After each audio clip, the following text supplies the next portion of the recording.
بسم اللہ الرحمن الرحیم۔ انا کی دو صورتیں ہیں،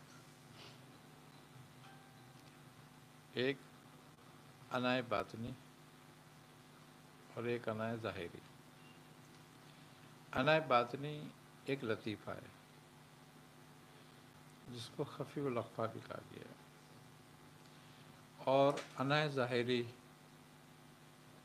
وہی انا ہے جو تکبر کا ایک نتیجہ ہے۔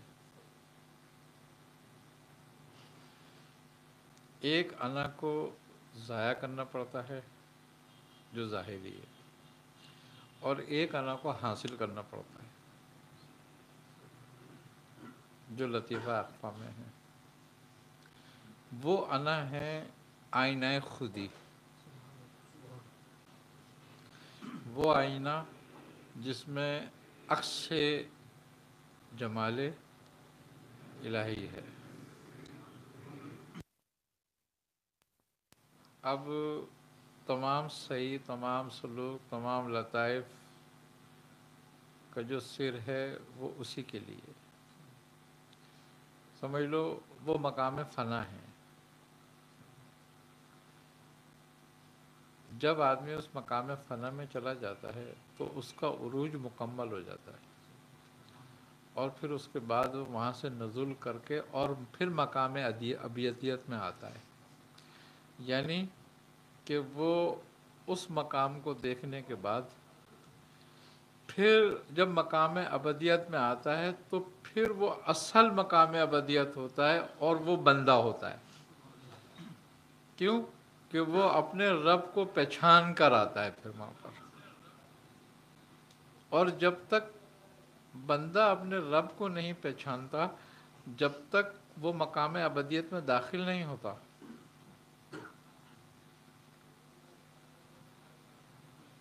اب ویسے تو ہر عبادت کرنے والا ہی عبد کہلاتا ہے، لیکن جو عبد کا اصل ہے، یعنی کہ روح ہے، ابدیت ہے، وہ وہی ہے کہ جب آدمی مقام عروج کے بعد مقام فنا حاصل کر کے نزول میں، یعنی کہ مقام بقا میں لوٹتا ہے، تو بقا مقصد یہ ہے کہ جو اس کی بقا ہے وہ اس کا مقام اصل مقام ہے جس کو مقام ابدیت کہا گیا ہے، وہ پھر اس میں واپس داخل ہوتا ہے، اور جب اس مقام میں وہ داخل ہوتا ہے تو اس پر پھر اس پہ اطاعت اور شریعت کی اصل روح کھلتی ہے۔ تو یہ مقام انا ہے۔ اب اس میں چونکہ ظاہری جو اپنے خصائل رذیلہ ہوتے ہیں ان کو ختم کرنا اور ان کو دفع کرنا اپنے اندر سے بہت لازم ہوتا ہے۔ وہ اگر وہ نہ ہو تو وہ مقام حاصل نہیں ہو سکتا، کیونکہ جب تک ساری قدورتیں نہیں مٹ جاتی، جب تک آئینہ صاف نہیں ہوتا۔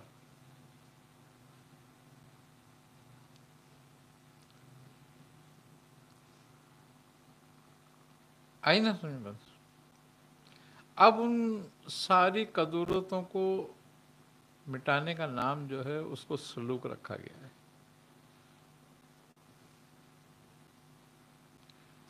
تاکہ جو ہے انسان پہلے اپنی ظاہری طہارت حاصل کرے۔ مقصد یہ ہے کہ نجاست سے پاک ہونا تو ایک آسان سا کام ہے۔ بیسیکلی جو اصل نجاستیں ہیں وہ قدورتیں ہیں جو انسان کے نفس کے ساتھ لگی ہوئی ہیں، جس میں سب سے بڑی جو قدورت ہے وہ ہے خود نمائی۔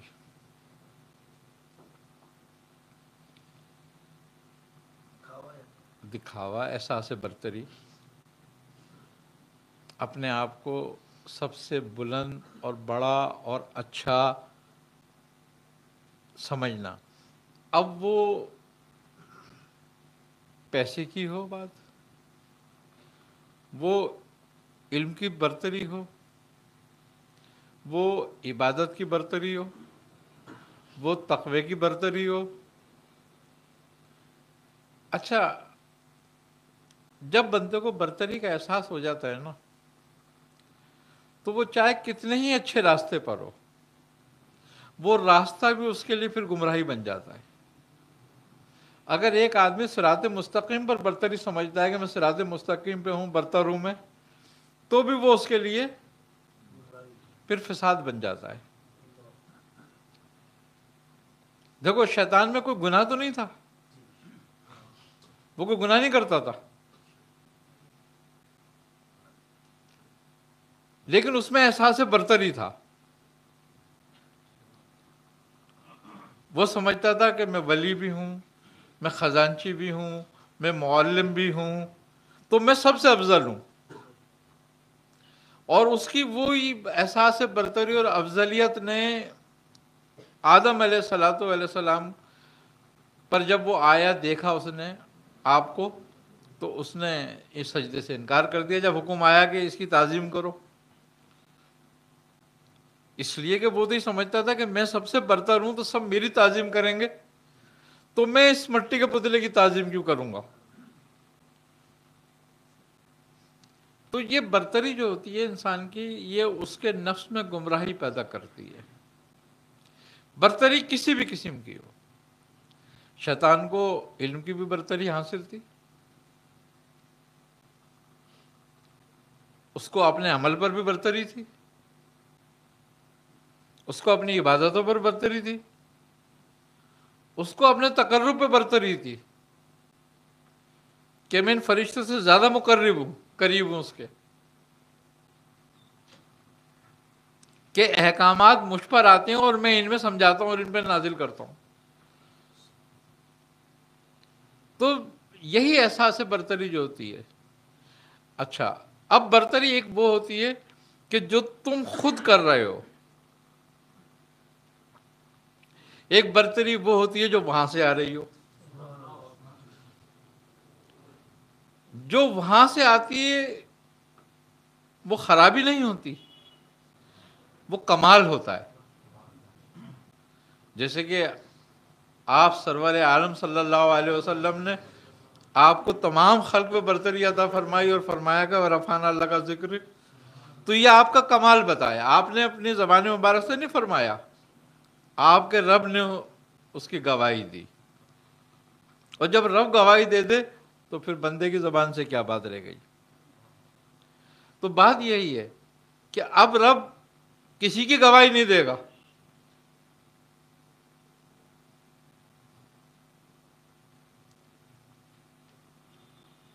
اور اب اگر کوئی اپنی برتری چاہے گا تو پھر وہ فساد میں مبتلا ہوگا. اسی لیے اولیاء اللہ، بزرگان دین،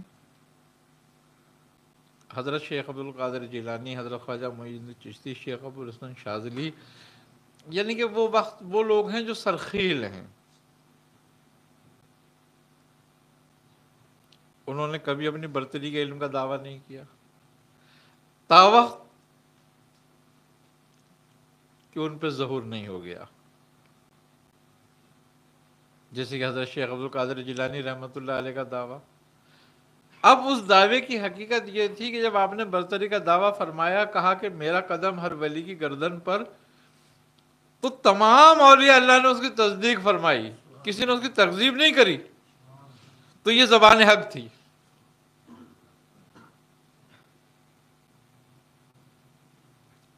رب اپنے بندے کی برتری بیان فرماتا ہے، لیکن زبان حق اولیاء اللہ سے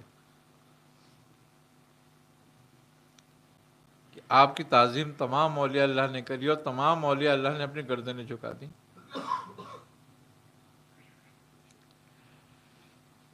مقام اب جو ہے راہ سلوک، اس میں جو مبتدی ہوتا ہے، جو قدم رکھتا ہے، اس کے لیے یہ سب باتیں زہر کا کام کرتی ہیں. کیوں کہ وہ نفس کی چالاکیاں اور شیطان کے فریب سے واقف نہیں ہوتا. اپنے تئیں وہ بہت بڑا عالم ہوتا ہے، اور جب اس کے یہ خیال دل میں گزرنے لگتا ہے کہ میں اس راہ کو سمجھ سکتا ہوں اور سمجھتا ہوں، میں بڑا عالم ہوں، تو فریب میں آ گیا۔ کیوں مولانا روم نے اپنے آپ کو ایک مظلوم کے حوالے کر دیا تھا؟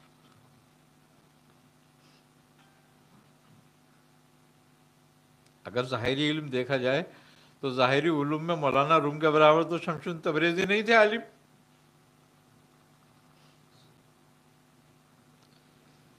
کیوں حضرت امام احمد بن حنبل نے اپنے آپ کو بشر حافی کے حوالے کر دیا تھا؟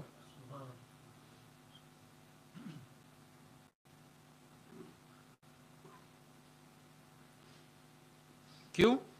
کہ وہ ظاہری علوم میں ید طولہ رکھتے تھے،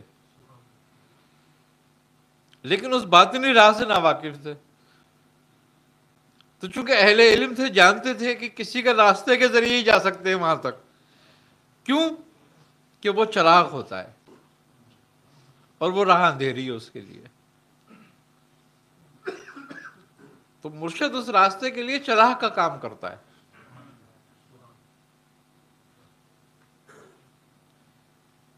تو اسی لیے حکم آیا، بزرگان کرام کا فرماتے ہیں کہ مرید جو راہ سلوک پہ چلنا چاہے وہ گویا ایسے ہو جائے جیسے مردہ ہو جاتا ہے، کہ جو اپنی راہ خود متعین نہیں کر سکتا،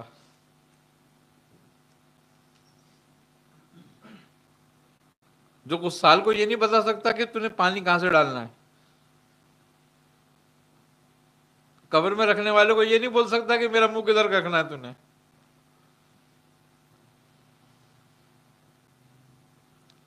یہی حال جب راست سلوک کے اندر سلوک کے مسافر کا ہوتا ہے اپنے مرشد کے لیے، تو پھر وہ اس کو راہ دکھاتا ہے۔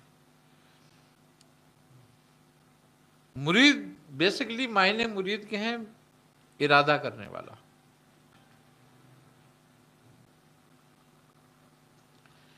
وہ جو ارادے کی طاقت رکھتا ہو۔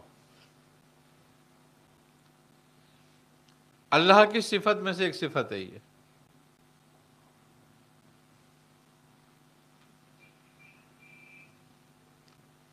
تو جب بندہ اپنے ارادے کو کسی کے تحت کر دیتا ہے، کسی کے تابع کر دیتا ہے، تو پھر راہ سلوک اس پہ آسان ہوتی ہے، ورنہ مشکلیں بہت ہی ہے، کیونکہ اس میں فریب بہت ہیں۔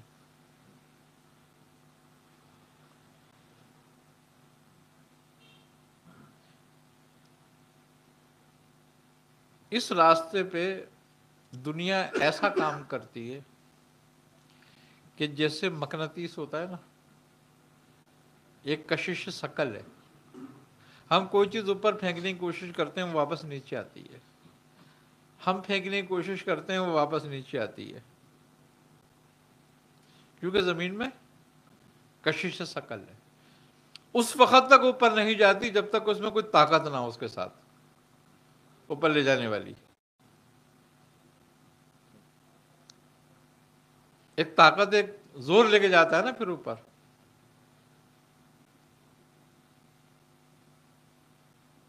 کیونکہ زمین سے نہیں نکل سکتے اس وقت تک جب تک تم میں کوئی طاقت نہ ہو تمہارے ساتھ، تو تم نہیں نکل سکتے۔ قرآن بھی یہی کہہ رہا ہے کہ اے گروہ جن و انس، اگر تم زمین اور آسمانوں کے کناروں سے نکلنا چاہو تو نکل جاؤ، مگر طاقت کے بغیر نہیں، کہ کسی طاقت کے بغیر نہیں نکل سکتے۔ تو یہی حال دنیا سے نکلنے کا ہے، کہ دنیا سے نکلنے کے لیے ایک پاور چاہیے، ایک طاقت چاہیے، ایک قوت چاہیے، اور جب تک وہ قوت حاصل نہیں ہوگی ہم دنیا سے نہیں نکل سکتے۔ اس کی کشش ایسی ہے، یہ ہر بہانے تم اپنی طرف کھینچے گی، ہر بہانے۔ مزے کی بات یہ ہے کہ سالک دو کام کرتا ہے، جو مبتدی ہے، اور جو منتہی ہے وہ ایک ہی کام کرتا ہے۔ اس کو جو مبتدی ہے اس کو ڈبل ثواب ہے، جو منتہی ہے اس کو ایک ہی ثواب ہوتا ہے۔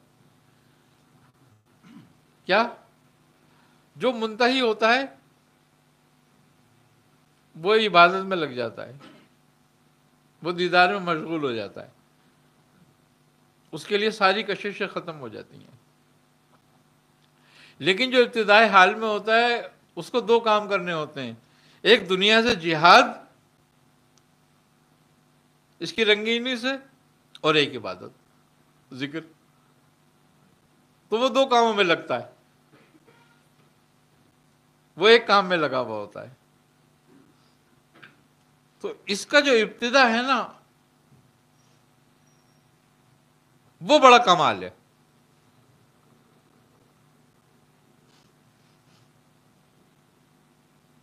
جہاد کا زیادہ ثواب ہے بنسبت عبادت کے۔ تو یہ جو اس کی جدوجہد ہوتی ہے نا، یہ جہاد ہوتا ہے جو نکلنے کے لیے، تو اللہ تبارک و تعالیٰ اس جہاد سے خوش ہوتا ہے۔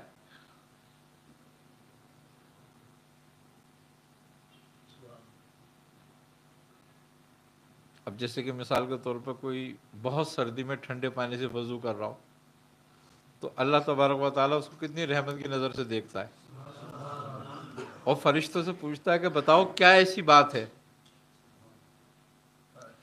کہ جو اس کو ٹھنڈے پانی سے وضو کرنے میں مجبور کر رہی ہے۔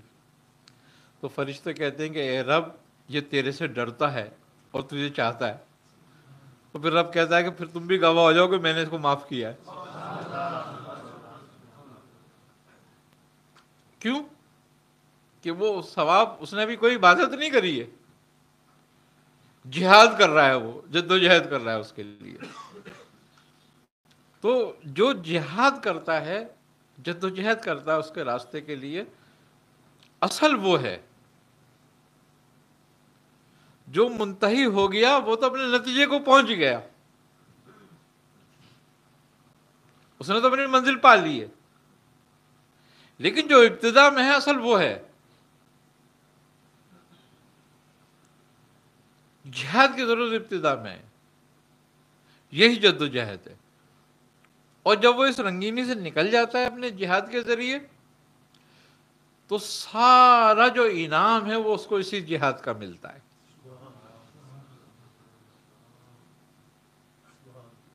اس کی جو نعمت ہے وہ اسی جہاد کا نتیجہ ہوتی ہے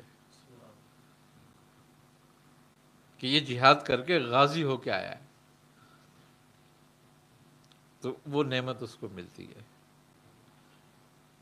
تو بیسیکلی جو ظاہری آنا ہے اس کو اپنے اندر سے نکالنے کا نام ہی سلوک ہے۔ اور دیکھو، جب تک تم کسی بھی ظاہری چیز کو ختم نہیں کرتے اس کا باطن حاصل نہیں ہوتا۔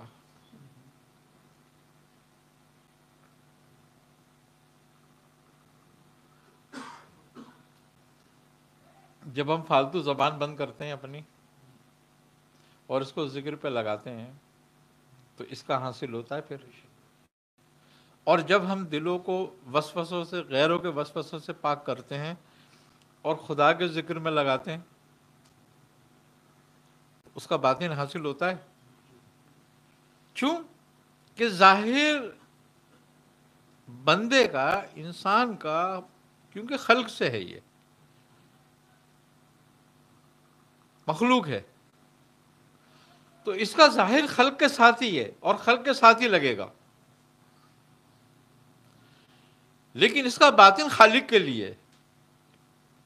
اگر یہ ظاہر اور باطن سب خلق کے ساتھ لگا دیتا ہے تو یہ اس کی روح کو کھو دیتا ہے، اس کے اصل کو کھو دیتا ہے۔ تو اس کا نتیجہ یہ ہوتا ہے کہ ابتدا میں اس کو کیوں خلق سے خلوت کرائی جاتی ہے؟ اور خلق سے خلوت کرانے کے دو راستے ہیں، ایک یہ کہ اس کو خلق سے بالکل الگ کر دیا جائے، اور ایک یہ کہ وہ خلق میں رہ کے خلق کو نکال دے۔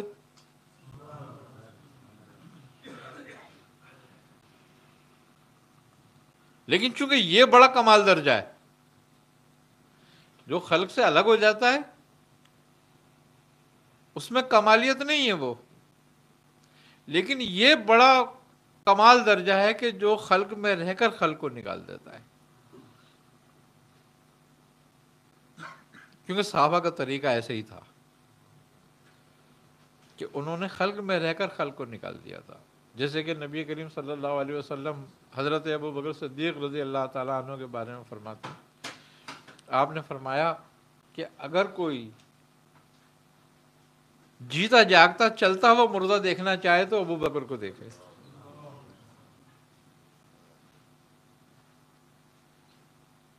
اب یہ بات اسی زمن میں تھی کہ جیسے مردے کو خلق کی حاجت نہیں رہتی، خلق کی خواہش نہیں رہتی، ایسا آپ کا باطن ہو چکا تھا کہ آپ کے باطن میں صرف اللہ اور اس کے رسول کے سوا کچھ نہیں رہ گیا تھا.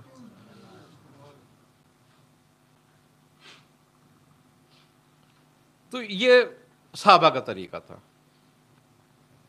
بعد میں اولیاء اللہ کا جو طریقہ رہا وہ انہوں نے کیوں اپنایا؟ وہ اس لیے اپنایا انہوں نے کہ خلق سے رہ الگ ہو کر جلدی خالق سے مل جائیں گے، اور یہی ہوا کہ انہوں نے پہلے اپنے آپ کو خلق سے الگ کیا. اور اس کی وجہ کیا تھی؟ اس کی وجہ بھی ایک تھی. اس کی وجہ یہ تھی کہ جب تک بندہ خلق کے ساتھ رہتا ہے وہ محتاج رہتا ہے، اس کا سارا بھروسہ خلق پر ہوتا ہے،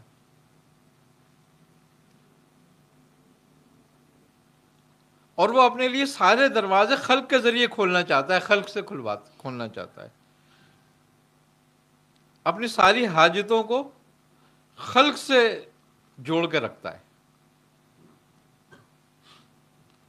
جس کا نتیجہ یہ ہوتا ہے کہ جب تک خلق کا دروازہ تم پر کھلا رہے گا خالق کا نہیں کھلے گا.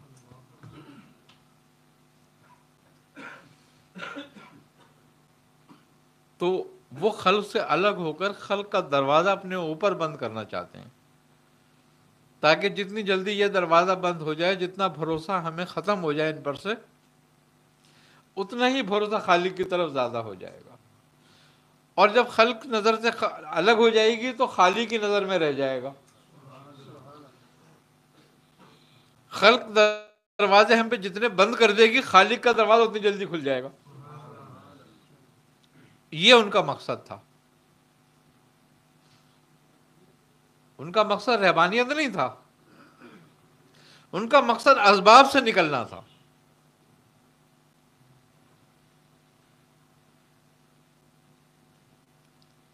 خلق سے توقع ختم کرنی تھی.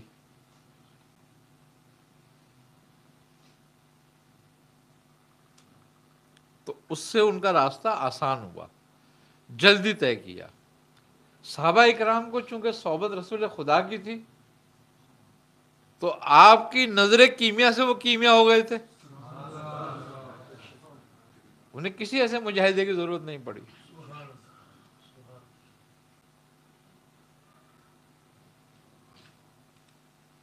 لیکن چونکہ اولیاء اللہ کو وہ دور نہیں ملا، انہوں نے اپنے کسب کے ذریعے وہ کام کیا. اب کسب کے ذریعے خلق میں رہ کر خالق کو ڈھونڈنا بڑا مشکل کام ہوتا ہے، اور بہت وقت اور عمر درکار ہوتی ہے، کیونکہ اس میں فتنے بہت ہیں. اور وہ چاہتے تھے کہ ہم فتنوں سے دور ہو کر پہلے خالق کو حاصل کر لیں، پھر جو خالق کی مرضی ہو وہ کریں. اور خوبی کی بات یہ کہ خالق کی مرضی ان کے لیے یہی رہی ہمیشہ کہ جب انہوں نے خالق کو حاصل کیا تو خالق نے پھر انہیں خلق میں ڈال دیا.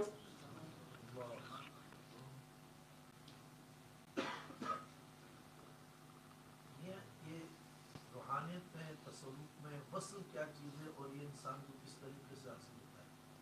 کیا اس کا حاصل ہونا ضروری ہے کہ صحیح؟ دیکھو بیسکلی وصل کہتے ہیں اپنی مراد کو پوری ہو جانے کو. مراد پوری ہو جانے سے مطلب کہ جس کی ہم تمنا رکھتے ہوں وہ ہمیں حاصل ہو جائے. اب جس کی ہم تمنا رکھتے ہیں اور وہ حاصل ہو گیا تو ہماری جد و جہد مکمل ہو گئی، ختم ہو گئی. اب باقی زندگی کیا کریں؟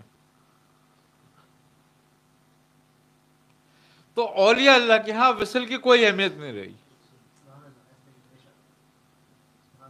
آئی نا سمجھ؟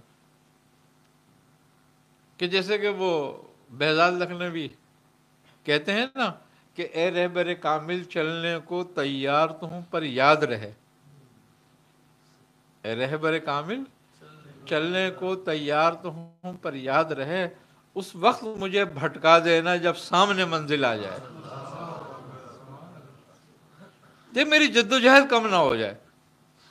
کیونکہ بیسکلی اگر دیکھا جائے تو وصل جو ہے نام، وہ کمال جدوجہد کا نام وصل ہے، کہ اس کی محبت حاصل ہو گئی، وصل ہو گیا. آئی نا سمجھ؟ اب اس محبت کو کمال تک پہنچانے کے لیے فراق ضروری ہے.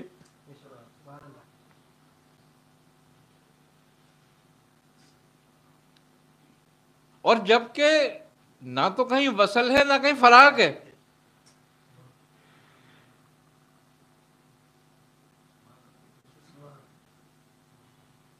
کیونکہ جو تلاش کر رہا ہے وہ کون ہے، جس کو تلاش کر رہا ہے وہ کون ہے.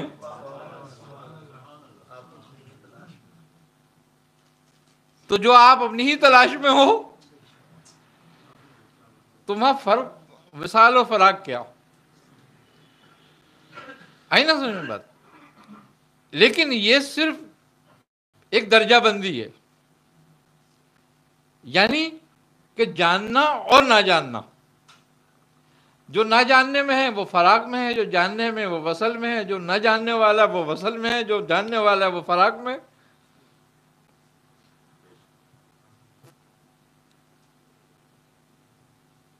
آئی نا سمجھ میں بات؟ تو اس میں وصل اور فراق کچھ نہیں. بس جس دن تو اور میں ختم ہو جاتے ہیں،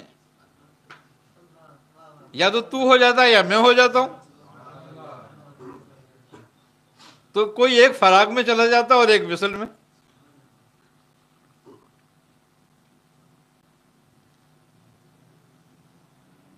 آئی نا سمجھ میں بات؟ جو فانی ہوا وہ فراق میں گیا، اور جو باقی ہوا وہ وصل میں آیا.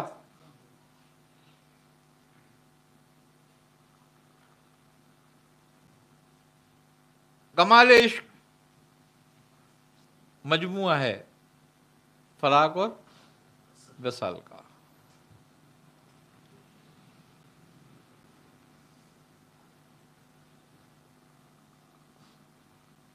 آئی نا سمجھ میں بات؟ ہے دونوں کمال میں، اور وہ بڑا کمال ہے جو دونوں سے ہی فارغ ہو جائے.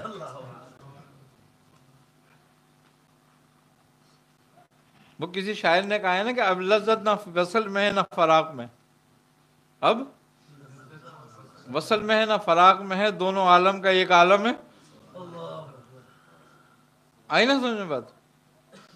وہ پھر کمال میں اصل تو کہ ایک جیسا ہو گیا.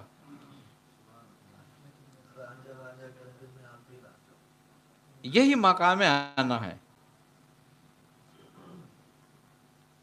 اسی کو آئینہ خودی کہا گیا ہے.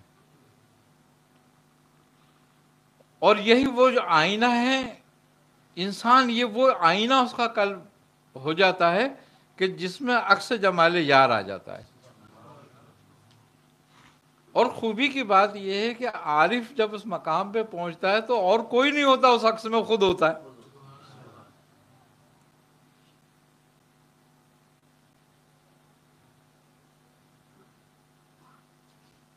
کیوں؟ کہ عارف کی نظر میں عارف عدم محض ہے.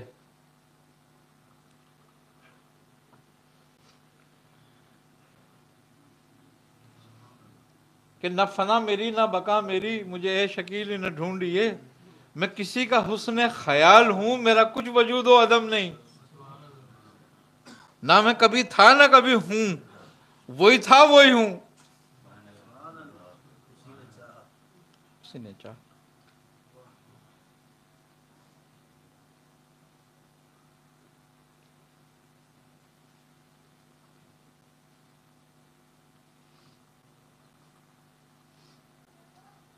اس نے نزول کیا ہے، ورنہ اور کچھ بھی نہیں ہے۔ بزرگان دین فرماتے ہیں کہ وہ جب اس نے دیکھا آئینہ جمال تو اس نے فرمایا کہ میں ایک مخفی خزانہ تھا، یعنی کہ یہ مقام عروج ہے اس کا، میں نے چاہا میں جانا جاؤں، تو اس نے نزول فرمایا پھر اس عروج سے، اور پھر ذات نے احدیت پر اور احدیت نے وحدت پر، اور وحدت سے کثرت ظہور ہوئی، تو وہ ساری تجلی ایک تھی، بس درجہ بدرجہ وہ ڈیوائیڈ ہوتی گئی۔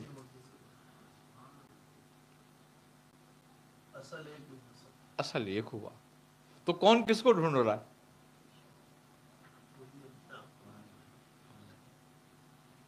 بس ساری جد و جہد کا نام جو ہے وہ معبودیت اور عبدیت ہے۔ خدا کی چاہت ہے کہ میرا بندہ بس جو انسان میں نے بنایا یہ میری تلاش میں ہے، میری تلاش میں رہے۔ اور یہ جب اس نے وہ فرماتا ہے نا، یہ محبت تو اس نے اسی وقت ودیت فرمائی تھی جب فرمایا کہ الذ بربکم، تو اس تجلی نے ہی اس کی محبت جو ہے ارواح میں ودیت فرما دی۔ تو ارواح نے جواب دیا کالو بلا۔ ارواح نے جو جواب دیا تھا وہ صرف اتنا ہی دیا تھا یا اظہار محبت کیا تھا کسی انداز سے، کسی طریقے سے، جیسے کالو بلا؟ بزرگان اکرام فرماتے ہیں کہ کچھ نے تو کالو بلا فرمایا، کچھ نے پیر پٹک کے، کسی نے ناچ کر، کسی نے جھوم کر، کسی نے مستغرق ہو کر اظہار کیا اور ارشاد پر، یعنی کہ کوئی تو عالم اس آواز کو سن کر، اس تجلی کو دیکھ کر مست ہو گئے، استغراق میں چلے گئے، تو ان کی روحیں آج بھی مستغرق ہیں، اور وہ قیامت کے دن جب اٹھائے جائیں گے تو مستغرق ہوں گے، یعنی کہ ان کا استغراق نہیں ٹوٹے گا، وہ دنیا میں بھی مستغرق ہیں، وہ چل رہے ہیں ازل سے، اور وہ ابد میں بھی مستغرق ہوں گے، کیونکہ یہ اس تجلی کا کمال ہے، قائم ہے۔ تو ارواح کو کیا معلوم تھا کہ رب کون ہے؟ تو پھر کس نے کالو بلا کہا تھا؟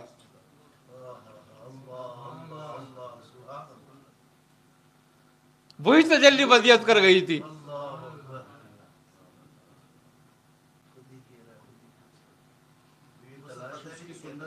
تو تلاش اس کی سنت ہو گئی۔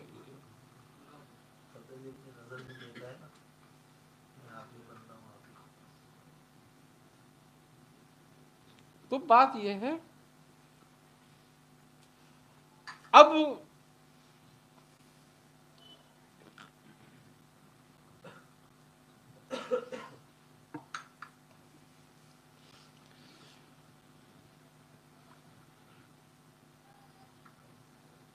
اس نے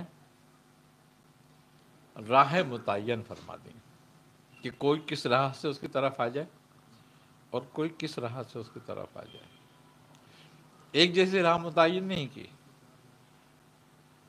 راہ بھی وہیں سے ہی۔ اب وہی ہے نا، کسی نے زبان سے اقرار کیا، کسی نے پیر مار کے کیا، کسی نے ناچ کے کیا، بزرگان دین فرماتے ہیں کی تفسیر میں، ہاں کسی نے روشنی میں کیا، کسی نے اندھیرے میں کیا۔ اچھا، جنہوں نے روشنی میں کیا وہ ایمان لائیں گے، مگر جنہوں نے اندھیرے میں کیا وہ ایمان تو نہیں لائیں گے لیکن تلاش میں رہیں گے۔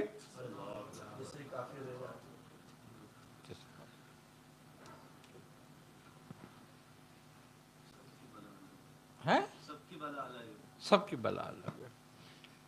آپ فرماتے ہیں نا کہ تلاش میں سب ہی ہیں، کوئی تلاش کے چکر میں شیطان مبتلا ہو گیا۔ وجہ یہ ہے کہ یہ انسان کی فطرت ہے، یہ وہ نعمت ہے جس کا پہاڑوں سے ذکر کیا گیا تھا کہ تم لیتے ہو اس کو، ہاں انہوں نے انکار کر دیا کہ ہم اس کے قابل نہیں ہیں، سمندروں نے نہیں لیا، لیکن اللہ تعالیٰ کیا فرماتا ہے کہ یہ انسان نے قبول کیا، یہ ظالم بھی اور جاہل بھی. کیوں کیا اس نے؟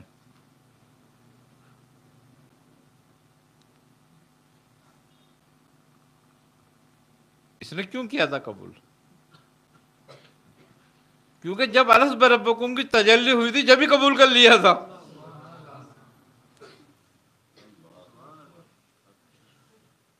تو وہ نعمت جب یہ قبول کر چکا تو پھر کون قبول کرتا؟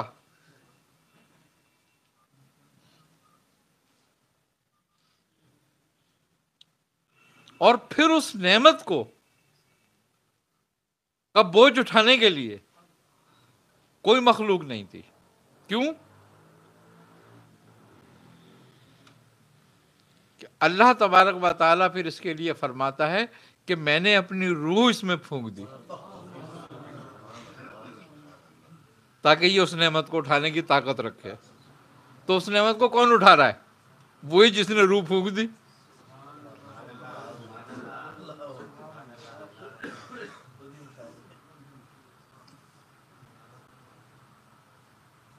ورنہ تو یہ اس کی پیدائش تو عناصر عربیہ سے ہی ہے نا. اور ساری کائنات کس سے پیدا ہے؟ عناصر عربیہ سے.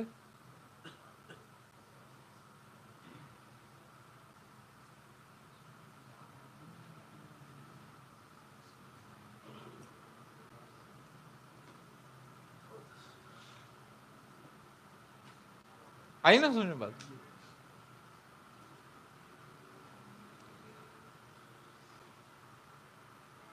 اس انسان نے پھر وہ کمال کیے اور وہ قربانیاں دی اس کے راستے میں کہ فرشتوں کے بھی دل ہل گئے. ابراہیم علیہ السلام، یونس علیہ السلام، یوسف علیہ السلام، وہی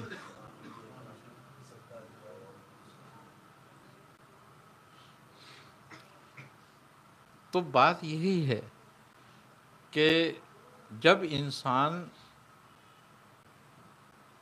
عبادت کا مطلب جان لیتا ہے اور سمجھ لیتا ہے. عبادت جو ہے اس کا اول عین ہے.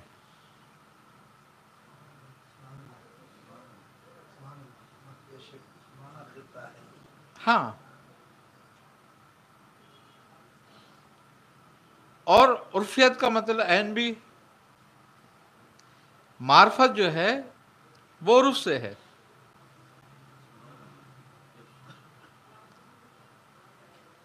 عابد وہ ہے جو عین کو پوجتا ہے، عارف وہ ہے جو عین کو جانتا ہے. اسی لیے کیوں کہ عبادت سے پہچاننے تک پہنچنا. عبادت کیوں رکھی گئی؟ پہچان کے لیے، کہ تو عبادت کے ذریعے پہچان تک پہنچ کہ تو جس کو پوج رہا ہے، جس کی عبادت کر رہا ہے، وہ کون ہے، وہ کیا ہے، اور وہ کہاں ہے.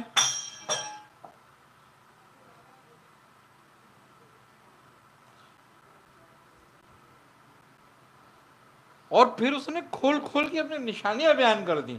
وہ کہتا ہے میں کہیں بھی نہیں ہوں مگر تیری شہرک سے نزدیک ہوں. کیونکہ کائنات پر تو میرا ہاتھ ہے. کائنات پر میرا ہاتھ ہے تو کائنات میں تو میں آ نہیں سکتا.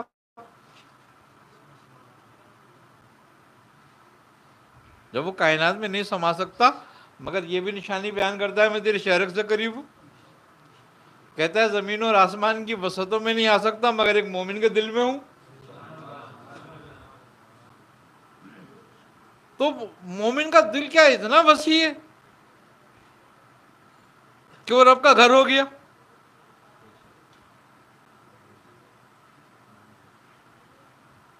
اس لیے کہ مومن کا دل جو ہے وہ عالم امر سے ہے.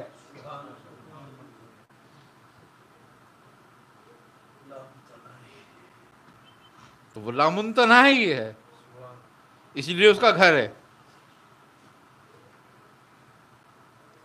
کیوں؟ کہ اس کا یہ جمال کا عکس ہے. یہ مومن کا قلب جو ہے وہ جمال الہی ہے کا عکس ہے. اس کا ذل نظر آتا ہے اس میں. مگر جب ہم آئینوں کو مقد کر دیتے ہیں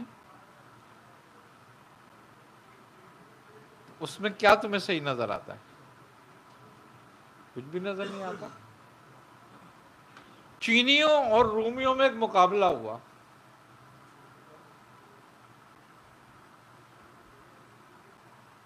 تو ایک بادشاہ کو اپنا محل بنانا تھا. تو اس نے اپنے وزیر سے پوچھا کہ یہ بتاؤ کہ کون اچھے کاریگر ہیں جس سے میں اپنا محل بنواؤں. تو انہوں نے کہا بادشاہ سے کہ بادشاہ اس وقت جو ہے 2 کا عروج ہے، چینیوں کا اور رومیوں کا.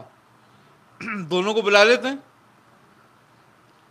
دونوں کی ٹرائی لے لیتے ہیں. میں نے کہا اچھا ٹھیک ہے. تو ان کو 2 دیواریں بننے کے لیے دے دیں آمنے سامنے کی کہ بھئی تم ایک دیوار تم بناؤ، ایک دیوار تم بناؤ، تاکہ یہ کہ بادشاہ دیکھے کہ کس کا کام اچھا ہے، پھر اسی کو ٹھیکہ دے دیا جائے گا. تو چینی اور رومیوں نے کہا کہ بھئی ہم جو کچھ بنائیں گے وہ پردے میں بنائیں گے، پردہ ڈالا جائے بیچ میں. انہوں نے کہا ٹھیک ہے، ڈال لو پردے اپنے اپنے. انہوں نے اپنے اپنے پردے ڈال کر اور اپنا اپنا کام شروع کر دیا. جب دونوں اپنا کام کر چکے تو انہوں نے بادشاہ سے کہا ان کر کے علی جا ہم نے اپنا کام کر دیا ہے پورا، اب آپ آئیں اور پردے ہٹا لیں اپنے ہاتھ سے دونوں کے. انہوں نے کہا ٹھیک ہے. بادشاہ آیا، بادشاہ نے دونوں کے پردے ہٹوائے تو دونوں دیواریں ایک جیسی، کوئی فرق نہیں کہیں بھی. اب بادشاہ پریشان ہو گیا کہ پردے میں کام ہوا اور دونوں کا کام ایک جیسا. تو نے وزیر سے پوچھا وزیر اب بتاؤ کیا کرے، کام تو دونوں کا ایک جیسا ہے. تو وزیر بڑا سمجھدار تھا، اس نے کہا علی جا دونوں کا کام ایک جیسا نہیں ہے. انہوں نے کہا کیسے؟ نظر تو ایک جیسا آ رہا ہے. اس نے کہا بالکل آپ کو ایک جیسا ہی نظر آ رہا ہے، مگر اس دیوار پہ نقش و نگار ہے اور یہ دیوار شفاف ہے. اس دیوار کو انہوں نے آئینہ بنایا ہے، تو جو اس کے نقش ہیں وہ اس پہ آ رہے ہیں.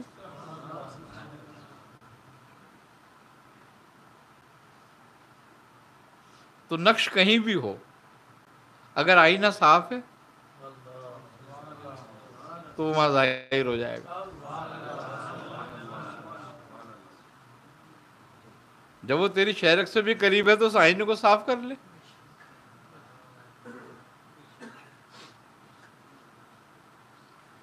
تو اس میں ظاہر ہو جائے گا، نظر آنے لگے گا.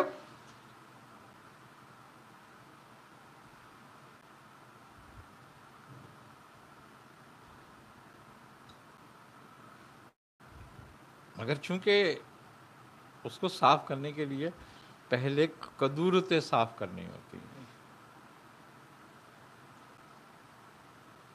جو گند ہیں وہ سب نکالنے پڑتے ہیں.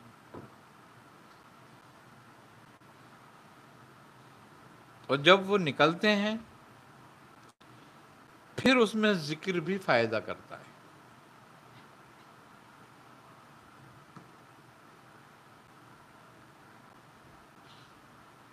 دیکھو وہ کہتا ہے تمہارے رب کا نام بڑا بابرکت ہے، تو ذکر میں کیا کرتے ہو؟ اسی کا نام لیتے ہو نا. اور وہی کہہ رہا ہے کہ واللہ نور السماوات والارض، کہ اللہ ہی زمینوں اور آسمانوں کا نور ہے.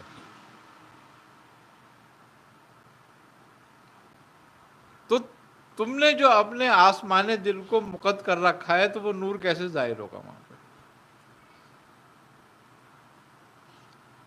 جو کائنات میں نور ہے وہ تمہارے اندر بھی موجود ہے.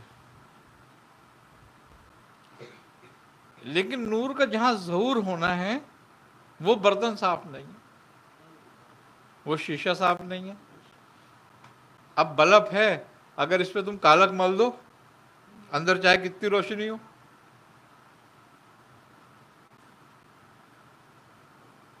باہر تو روشنی نہیں دے رہا وہ. پھر یہی حال ہمارے قلب کا، ہمارے نفوس کا ہے. کیوں کہ جب ہم اپنے انفاس کو صاف کرتے ہیں، نفس کو صاف کرتے ہیں، اس کی قدورتیں دور کرتے ہیں، تو پھر یہ قلب کا میل اور گند نکلتا ہے.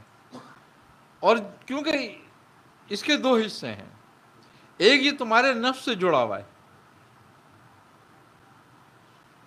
اور ایک یہ اپنے رب سے جڑا ہوا ہے.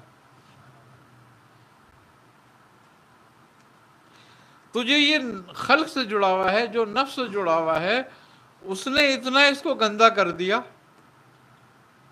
اتنا گندا کر دیا کہ وہ حصہ جو ہے جو اپنے رب سے جڑا ہوا ہے وہ مفقود ہو گیا، اس میں وہ گم ہو گیا، کھو گیا. اب اس کو ڈھونڈنے کے لیے تمہیں اس کو صاف کرنے کی ضرورت ہے. اسی لیے بزرگوں نے پہلے ظاہری اعمال پر توجہ فرمائی.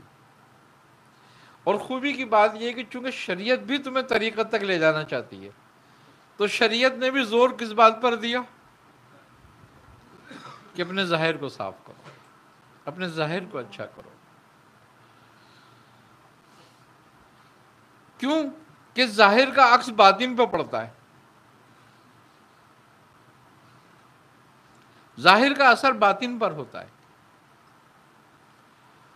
تو ظاہر تم اپنے افعال اور باطن کو اپنے ذکر سے صاف کرو. جتنا کثرت سے ذکر کرو، اتنی ہی کثرت سے نیک اور اچھے اعمال کی طرف آؤ.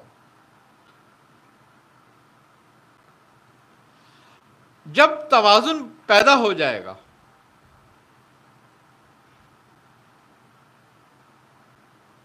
اور ایمان والوں میں شامل ہو جاؤ گے،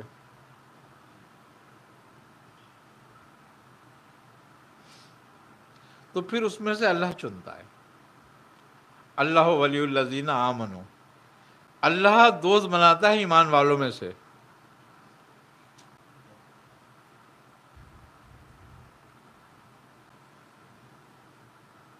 یہ کلیہ بنا دیا اس نے. اب کوئی کچھ بھی کہے،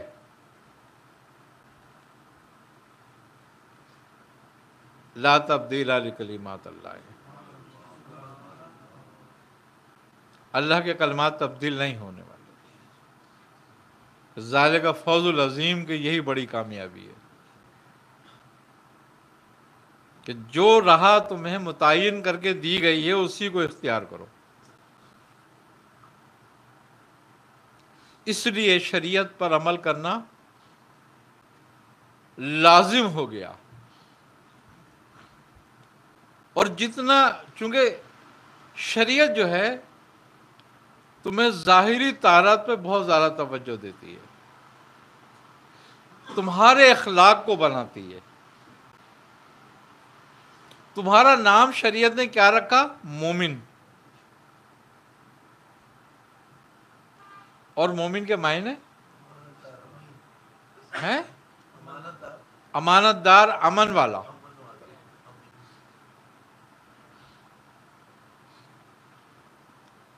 تو اگر تو خود بھی اپنے آپ سے امن میں نہیں ہے تو پھر کون امن میں ہوگا تجھ سے؟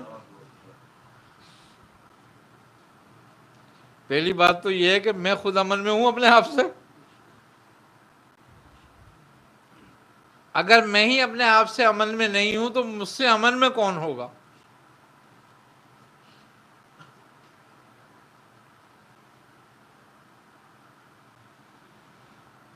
مومن تو وہ ہوتا ہے کہ جو پہلے خود امن میں آ جائے اپنے آپ سے، اپنے نفس کی شرارتوں سے، خواہشات سے اپنے آپ کو محفوظ کر لے.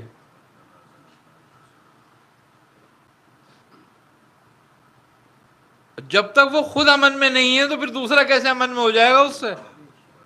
اور جب تک وہ امن میں نہیں ہے، مومن نہیں ہے، تو اللہ اس کو اپنا دوست کیوں چنے گا؟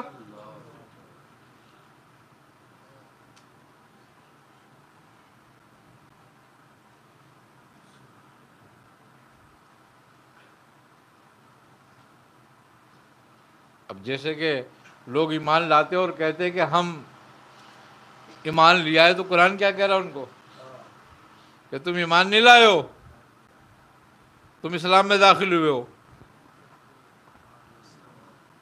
ہیں تم اسلام میں داخل ہوئے ہو، ایمان نہیں لائے ہو. چونکہ ایمان لانا تو اپنے آپ کو امن میں لانے کے مترادف ہے، اور جب تو اپنے آپ سے یا خود امن میں نہیں آیا ہے ابھی تو ایمان کیسے لے آیا؟ تو تیرا من میں آنا یہی ہے کہ تیری نفس کی شرارتوں سے تو محفوظ ہو گیا یا نہیں.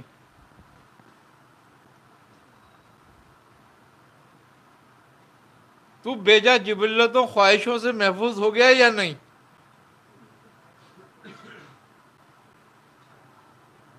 تو نے اپنے نفس کو اللہ اور اس کے رسول کے تابع کر دیا یا نہیں.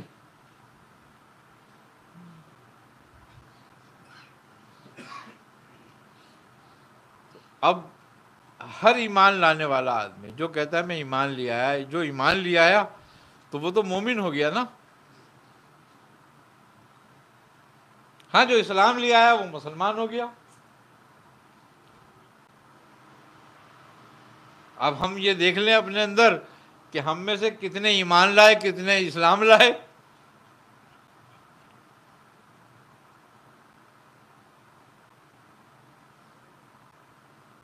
اب اسلام لانے کا تو ایک اجر ہے، وہ ملے گا.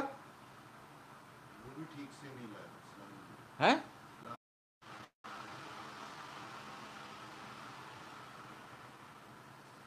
کیوں کہ اس کا ایک طریقہ ہے کہ وہ اپنے دوستوں کو مجاہدے میں ڈالتا ضرور ہے اور مجاہدے میں رکھتا ہے ہمیشہ. یہی کمال بات ہے کہ وہ کافروں کو آرام اور سکون میں رکھتا ہے مگر دوستوں کو مجاہدے میں رکھتا ہے. دیکھو تو آپ نبی کریم صلی اللہ علیہ وسلم اور صحابہ پہ یہ نماز فرض ہو گئی تھی، تہجد 1 سال تک فرض رہی صحابہ پہ.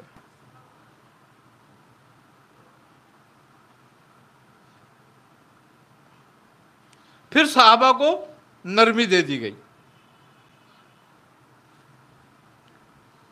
مگر نبی کریم صلی اللہ علیہ وسلم پہ رہی. کیوں؟ مجاہدے میں رکھنا تھا اپنے دوست کو.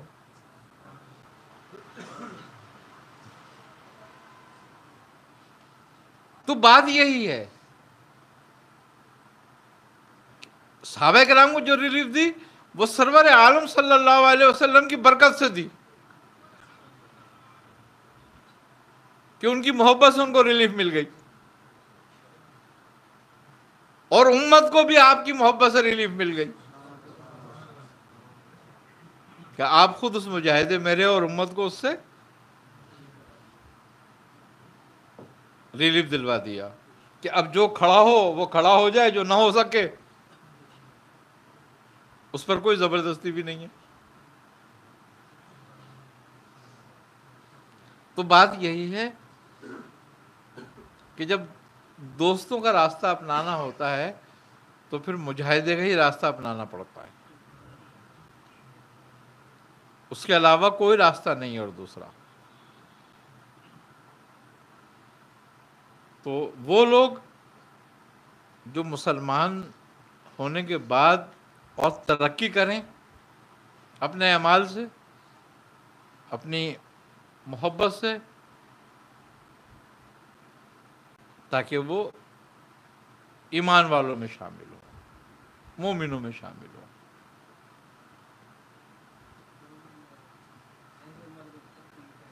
جی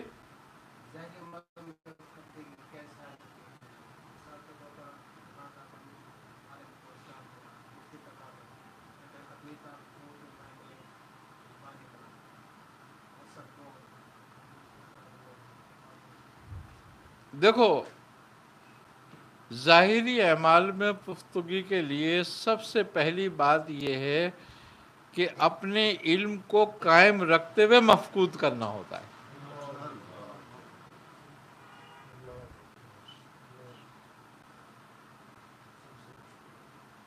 علم کو قائم کیوں رکھنا ہے؟ خلق کے فائدے کے لیے، لیکن اپنے آپ سے مفقود کر دینا ہے۔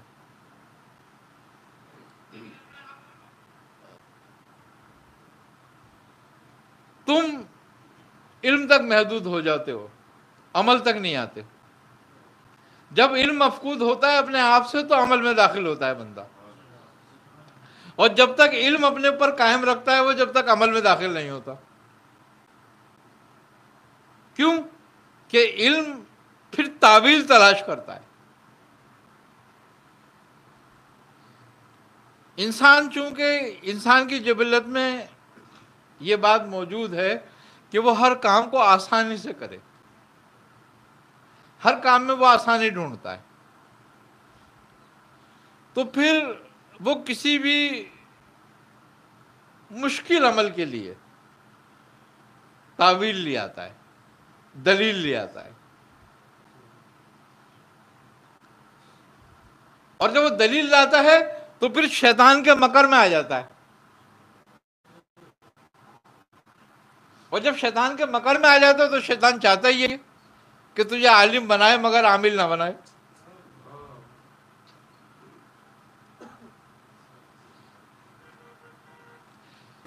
دیکھو، مثال کے طور پر ہم گھر بار چھوڑتے ہیں، مدرسے میں آتے ہیں، مفتی کا کورس کرتے ہیں، تخصص پڑھتے ہیں، سب کچھ کرتے ہیں، ہم مفتی ہو جاتے ہیں، ٹھیک ہے؟ کتنے سال لگاتے ہیں؟ 12 سال۔ وہ 12 سال ہمارے جدوجہد کے ہوتے ہیں کہ ہم نے علم حاصل کرنے میں دین کا جدوجہد کی ہے، اس کی 12 سال تک رات دن گھر چھوڑ کے رکھا ہے، ٹھیک ہے؟ اب یہ تمام علم حاصل کرنے کے بعد جب ہم مفتی ہو جاتے ہیں تو اس کا ہمیں فائدہ کیا ہوتا ہے حاصل؟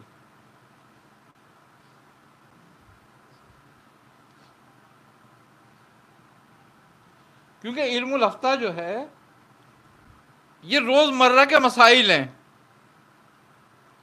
جو خلق سے وابستہ ہیں، اس کے علاوہ کچھ اس میں ہے؟ اس کے علاوہ کچھ نہیں ہے۔ اگر روز مرہ کے مسائل خلق تک پہنچانے کے لیے ہم نے 12 سال لگائے تو خالق کو خلق سے ملانے کے لیے کتنے سال لگانا چاہیے؟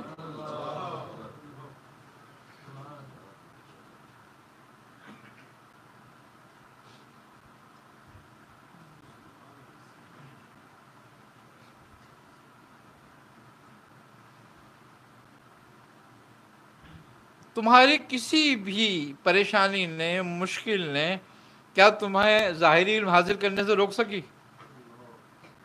نہیں روک سکی، چاہے وہ غربت تھی، چاہے وہ امیری تھی، چاہے وہ بے وطنی تھی۔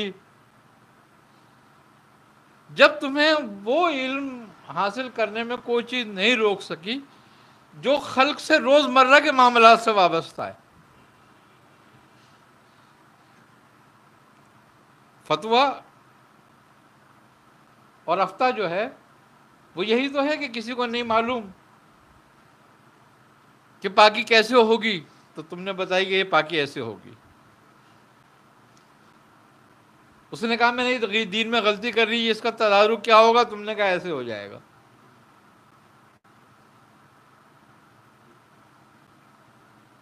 یہی علم ہے ٹوٹل 12 سال جو لگایا گیا، یہ تم نے حاصل کر لیا، یہ خلق کے لیے حاصل کیا تم نے، اس کا خالق سے تم تعلق نہیں رہا۔ اس کی جو نیکی ہے وہ تمہیں جنت میں لے جائے گی، کسی کو راہ بتانے کی جو نیکی ہے دین کی وہ تمہیں جنت میں لے جائے گی، لیکن جو اس کا اصل مفہوم تھا، جو اس کی روح تھی، وہ تم سے مفقود ہو گئی۔ وہ یہ کہ سارے علم نے تمہیں غیر میں لگا کے رکھا، چاہے وہ خلق تھی چاہے وہ جنت تھی، تمہارا سارا فوکس غیر ہی رہا۔ تو اس کی روح کیا تھی؟ اس کی روح یہ تھی کہ تم جس کے لیے سب کچھ بتا رہے ہو اس سے دور کیوں ہو؟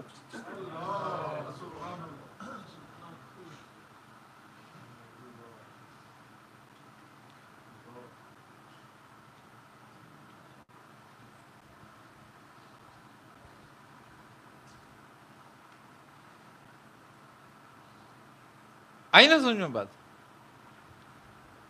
تو پھر باقی زندگی اس کی معرفت کے لیے ہونی چاہیے. اور مزے کی بات یہ ہے کہ جس جس کو اس کی معرفت ہوتی گئی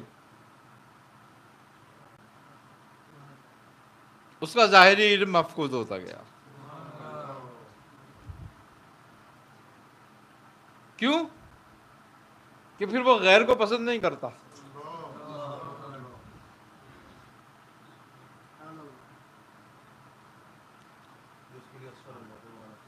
پھر وہ اعلیٰ ہو جاتا ہے.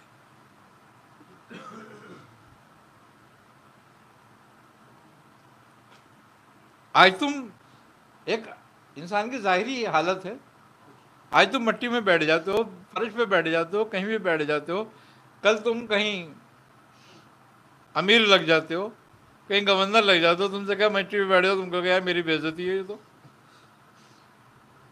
اب تو کرسی چاہیے مجھے، اب تو میں نیچے نہیں بیٹھ سکتا.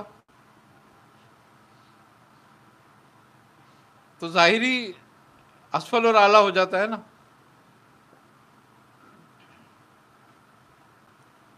تو پھر جو وہ اعلیٰ ہے تو کتنا اعلیٰ ہے، تو اس کا معرفت بھی اتنی ہی اعلیٰ ہے. خوبی کی بات یہ ہے کہ علم الادھیان میں دو حصے ہیں، ایک علم الادھیان کا ظاہر اور ایک علم الادھیان کا باطن.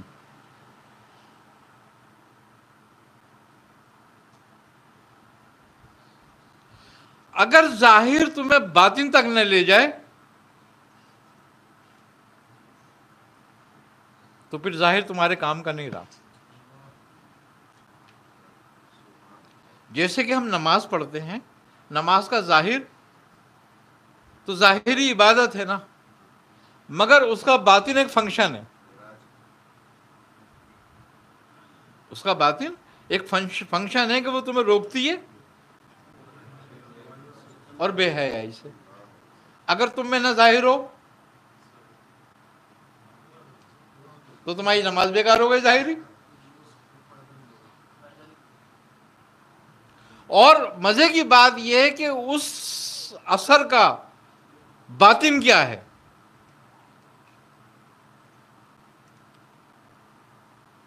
اس کا ظاہر اثر یہ ہے کہ تو خلق سے حیادار ہو جاتا ہے، لیکن اس کا باطن یہ ہے کہ تو اپنے خالق سے حیا کرنے لگتا ہے، خالق تجھ سے.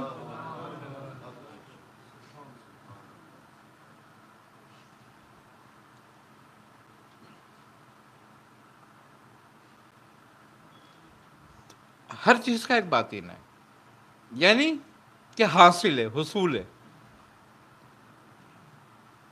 اگر نہیں ہو رہا تو اس کا مطلب ہے ہم اس کے اول میں یعنی کہ ظاہر میں غلطی کر رہے ہیں.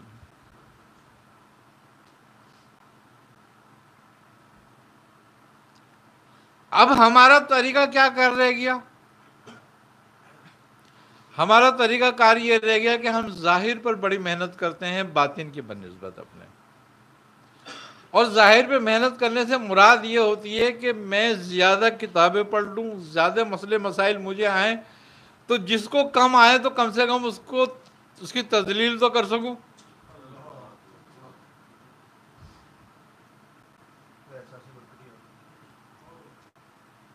تو وہ علم تجھے کہاں لے کے جا رہا ہے؟ وہیں پر جہاں معلم الملکوت کو لے گیا.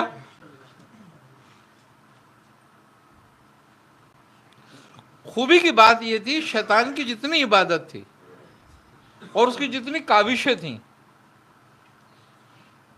وہ رب کی معرفت حاصل کرنے کے لیے نہیں تھی، وہ اپنے درجات کو بڑھانے کے لیے تھیں.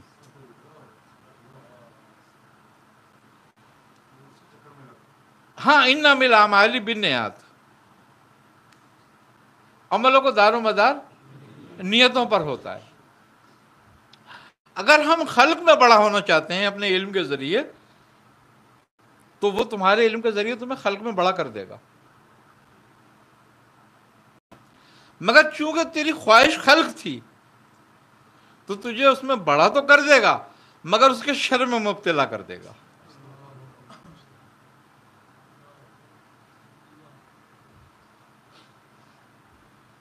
اب اس کا شر کبھی تجھ سے ظاہر ہوگا، کبھی خلق سے ظاہر ہوگا۔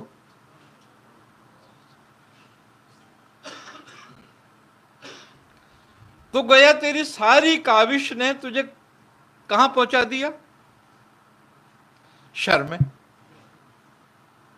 وہی راستے پہ پہنچا دیا جس راستے پہ وہ تھا۔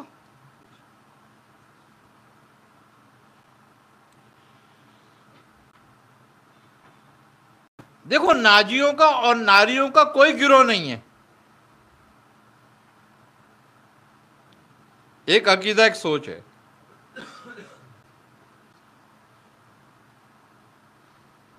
وہ جہاں پیدا ہو جائے،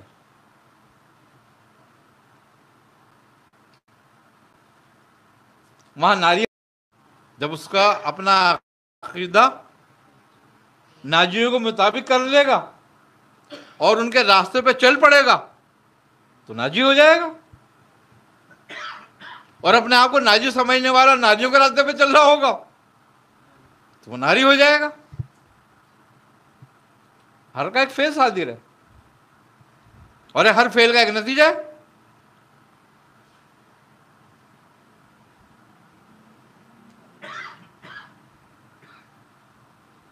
تو قلب جب خلق میں لگتا ہے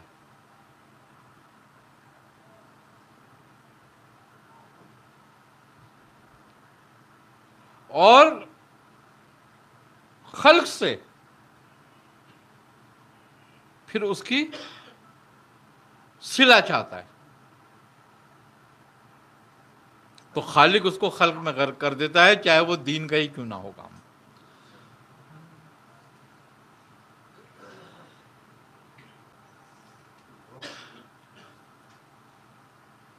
اور پھر اس کے تمام نیکیوں کو خلق کے حوالے کر دیتا ہے کہ اب تم جس سے چاہو اس کا نتیجہ نکالو۔ تو خلق نتیجہ کیا نکالتی ہے کہ ذرا سی غلطی پر، کوتاہی پر، تیری ایک کوتاہی پہ تیری سارا علم ایک طرف رکھ دیتی ہے نا، اور تجھے ذلیل اور رسوا کر دیتی ہے۔ اور مزے کی بات یہ کہ خالق تیری ایک نیکی پر تجھے مقرب کر لیتا ہے، ساری غلطیاں تیری ختم کر دیتا ہے۔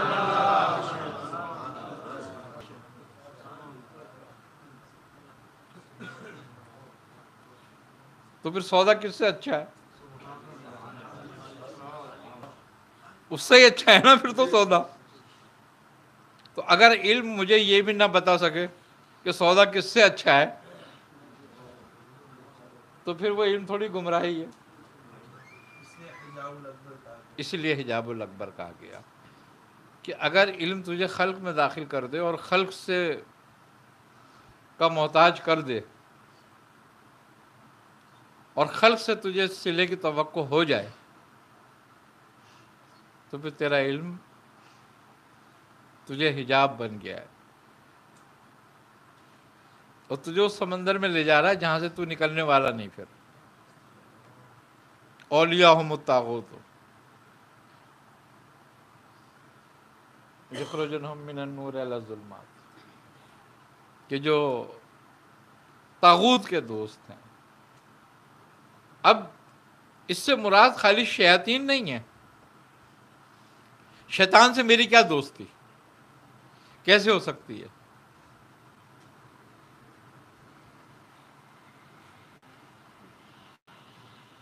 لیکن میری خواہشیں جو ہیں مجھے شیطان بنا دیتی ہیں، ان کے گروہ میں شامل کر دیتی ہیں، نافرمانیوں کے۔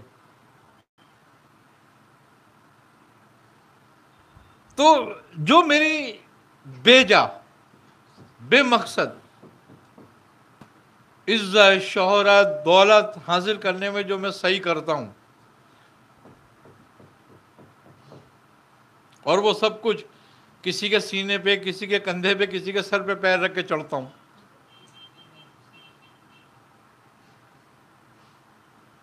تو میں اجالے سے نکل کر اندھیرے میں جا رہا ہوتا ہوں. اور پھر وہ گم اندھیرے ہیں جن میں ایک بار داخل ہو جائے آدمی تو پھر اس کو راہ نہیں ملتی اس میں سے دوبارہ. دیکھو کہتا ہے کہ اور جب تم نشے کی حالت میں ہو تو نماز کے قریب مت جانا. نماز کیا ہے؟ گویا اس کا ذکر ہے نا. اس کے قریب جانا. کون سے نشے میں؟ شراب کے نشے میں، افیم گانجے کے نشے میں. ٹھیک ہے. اچھا یہ تمام وہ نشے ہیں جو گھنٹہ، 2 گھنٹہ، 4 گھنٹہ، 6 گھنٹے میں اتر جاتے ہیں. اس نشے پہ اتنا سخت حکم ہے کہ میرے ذکر کے قریب مت آنا. اور جو نشہ طاقت کا ہو، جو نشہ علم کا ہو، جو نشہ اقتدار کا ہو، وہ نشہ کبھی اترتا ہے؟ وہ تو کبھی اترتا ہی نہیں. پھر تو اس کے ذکر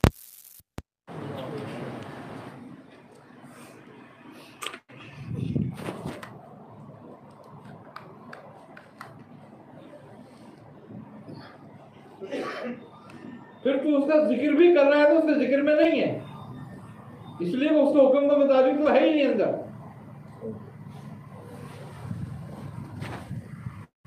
دیکھو اصل چیز اس کا حکم ہے، تمہارا عمل نہیں.